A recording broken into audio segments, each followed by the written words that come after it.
Salut à toi, j'espère que tu vas bien. Avant que la vidéo ne commence, je t'invite à t'abonner. Aujourd'hui, je vais te parler du rappeur aux cheveux multicolores et au tatouage 69 partout sur le corps, 6ix9ine.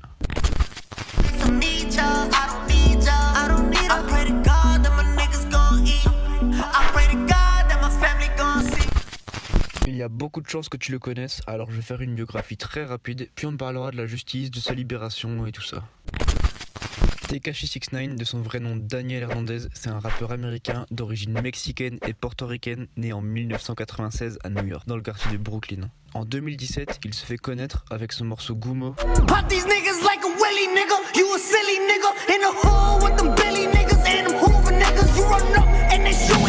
Aujourd'hui, le morceau compte plus de 365 millions de vues sur YouTube. Le son a été jusqu'à la 12e place du top 100 Hot Billboard. Il a sorti par la suite plein de sons de ouf, dans plein de styles différents. Kuda dans un style vraiment trap.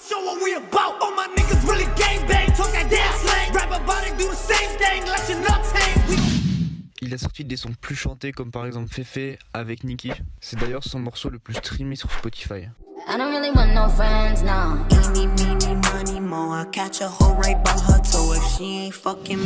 Il a également sorti le morceau Bébé en featuring avec Anuel AA, un chanteur portoricain. Dans ce morceau, 6ix9ine va chanter en espagnol. Le clip va être son plus gros succès sur YouTube avec plus d'1 milliard de vues.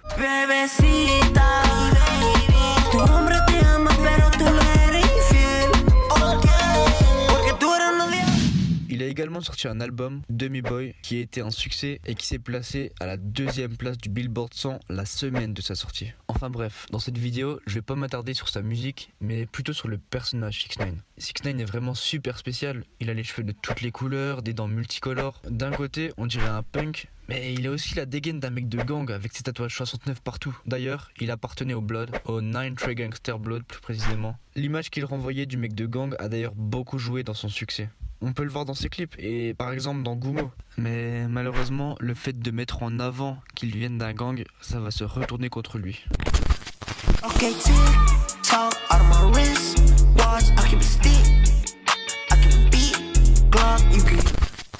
6ix9ine est rattrapé par l'ATF, c'est ceux qui s'occupent de la mise en application des lois sur les armes, les explosifs, le tabac et l'alcool. Enfin bref, il se fait attraper en novembre 2018 en compagnie de Mel Murda, le parrain du gang, ainsi que de Shawty, l'ancien manager de 6ix9ine, et d'autres mecs du gang. Ils vont être accusés de racket et possession d'armes à feu entre autres. Il était encore en période de sursis à cause de son affaire de détournement de mineurs. Je te mettrai des articles en barre d'infos si ça t'intéresse d'en savoir plus sur cette histoire. 6ix9ine se retrouve accablé de 18 chefs d'accusation et risque la prison à vie. Le New York Times écrit que 6ix9ine risque alors au minimum 47 ans de prison.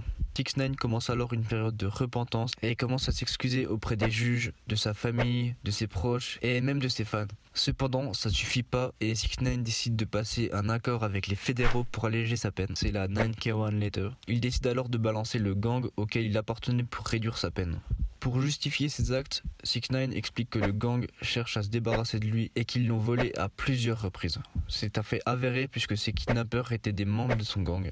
Aujourd'hui, 6ix9ine est sorti de prison seulement 1 an après avoir dénoncé les membres du gang.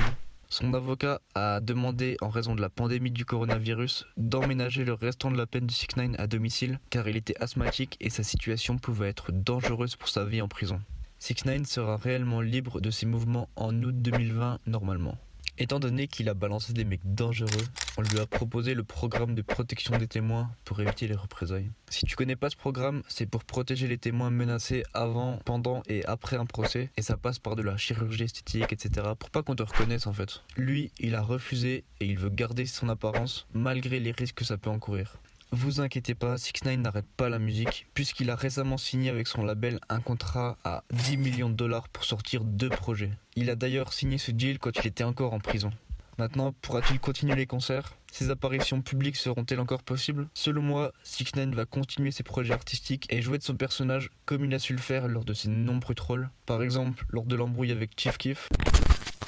You want to collab with Chief Keef? Yeah, just try to find out how much a feature costs. All right, word. Ou avec 50 Cent. Go, go, go, go, go, shorty. Like it's your birthday, and you know, bub, look, mommy, I got that. Je pense aussi qu'il continuera à faire des concerts, mais avec une sécurité renforcée. Pour l'instant, il est encore en détention à domicile et je pense qu'il va se faire discret pour un moment encore à mon avis. Mais je pense qu'il va revenir très très fort. C'est tout pour cette vidéo, j'espère qu'elle t'aura plu. En tout cas, n'hésite pas à t'abonner, à liker la vidéo et à commenter l'artiste que tu veux que je te présente.